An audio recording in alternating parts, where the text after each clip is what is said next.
Cobbolino die kombuiskat.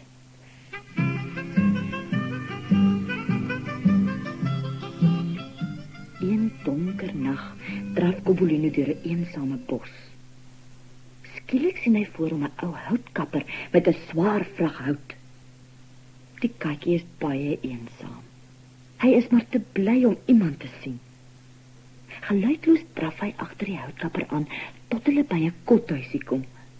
Eers toe die ou man sy vrag hout neergooi, sien hy die katjie. Nou ja, waar kom jy vandaan? Vra hy. Miskien is jy honger. Wil jy graag 'n pierentjie melk in my kombuis kom drink? Met die woorde maak hy die deur van sy kothuis oop. Tot Cobbolino se verbasing sien hy voor hom in die kombuis iemand staan wat hy ken. Dit is Rosabel, die dame Maria se diensmeisie. Sy is die houtkapper se kleindogter. Rosabel, wat maak jy hier? Skree die ou man. Hoekom is jy nie by jou nooi in die toring nie? Voor sy kan antwoord, sien die meisie Cobbolino in die deur staan. Stuur hom weg, gil sy. Stuur hom weg, hy's 'n heksekat. Hy het die toring laat instort en die draak wakker gemaak. Jag hom weg, oupa. Maar die houtkapper tel Cobbolino op en praat saggies met hom.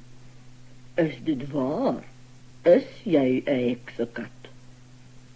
Cobbolino gee 'n lang, treurige meow.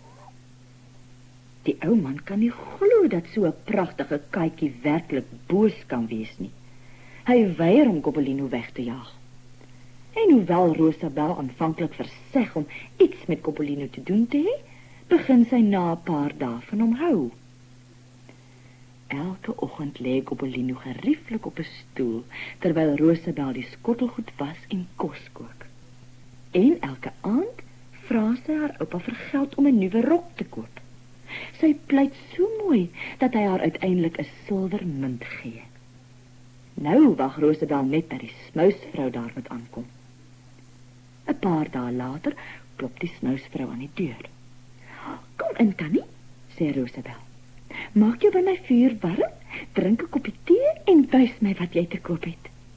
Die ou vrou maak haar eseltjie buite die kothuisdeur vas en lag. Toe hy haar hoor lag, spits Cobbolino sy ore en kyk stip na haar. Net hekse lag so, en net hekse het sulke lang krom neuse, dink hy. Die ou vrou wys vir Rosabel haar sy en satijn. Die meisie kies 'n rol goudkleurige stof wat in die sonlig glinster. Dis genoeg vir 'n rok, sê Rosabel. Wat kos dit, Tannie? 2 silwermunte, sê die heks. Maar ek het net 1. Wat? Dink jy gaan dit weggee? En die heks begin haar goed inpak. Wag eers, kan ons nie liewer ruil nie? Vra die meisie. Ek kan vir Tannie my silwermunt en een van die koeke gee. Of my sy bedsprei. Of ons koekhorlosie. Lag die ou vrou. Ek eet bessies uit die veld en slaap in slote. Moenie vir my koeke of bedsprei of horlosies aanbied nie. Maar daar is een ding wat ek wil hê, my kind. Gee my daardie mooi katjie en die silwermunt en jy kry die satijn. Maar die kat behoort aan my oupa, sê Rosabel. Hy sal my nooit vergeef as ek Cobbolino weggee nie. Nou ja, dink daaroor. Ek bly nog 3 dae in die houthut op die soem van die woud. Die volgende 2 dae is Rosabel baie uit haar humeur. Toe verander sy skielik. Sy skink vir Cobbolino 'n piering vol room en fluister. Liewe Cobbolino, kyk hier. Dis my beste fluweelsakkie. Sal dit nie vir jou 'n lekker bed maak nie? Hoe gaaf, dink Cobbolino. Ek was heeltemal verkeerd om te dink sy's naar. en hy spring dadelik in die sakkie. Toe hy eers in is, trek Rosabel die lintjie styf. Cobellino kan nie uit nie. Haha, nou het ek my goue rok. Ek sou vir oupa sê jy het weggeloop. En sy stap vinnig met die fluweelsakkie deur die woud.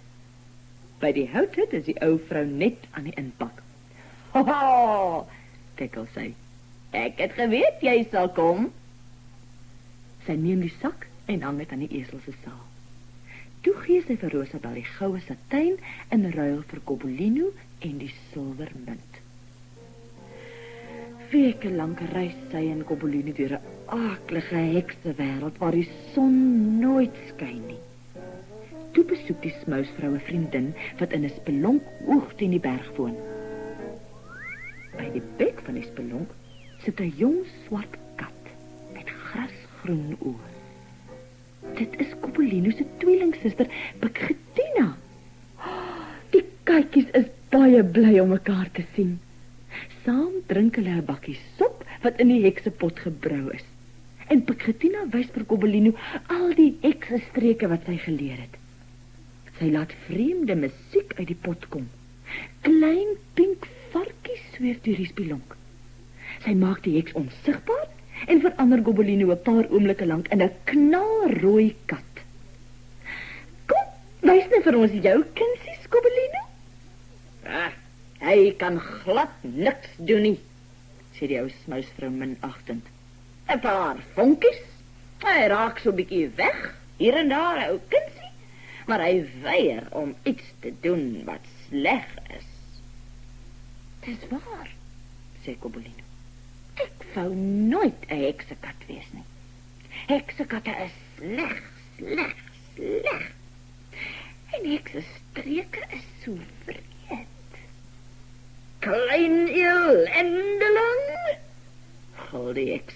Wreed! Watter woord is dit vir 'n heksekat? Sy gryp hom by die kraag en slinger hom in haar heksepot. Hy sink, kom weer na die oppervlak, hyg na asem. En al die towerkuns wat hom 'n heksekat gemaak het, word in die heksebrousel afgespoel. Spring agter my op, Pottie, sê Pikketina en klim op 'n besemstok. Cobellino spartel uit die pot en klim op die besem. Zoom, zoom, zoom, trek dit al hoër in die lug, ver, ver bo die blitsberg. Oh, baie, baie dankie dat jy my gered het, Pikketina, snik Cobellino. Baie dankie. Niks te danke nie, sê Pikketina.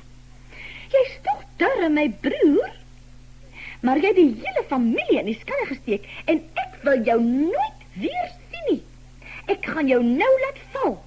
Dis tyd vir my om huis toe te gaan. 'n Oomblik later skree sy, spring! En stamp Cobellino met haar poot van die besem af.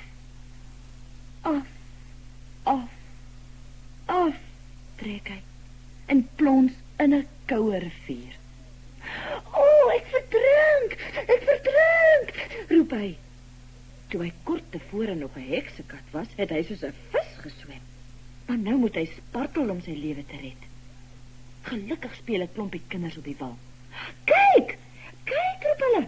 'n Kykie, gou haal hom uit. Die seuns breek 'n tak af en vis Cobellino druipnat uit. Roep hulle.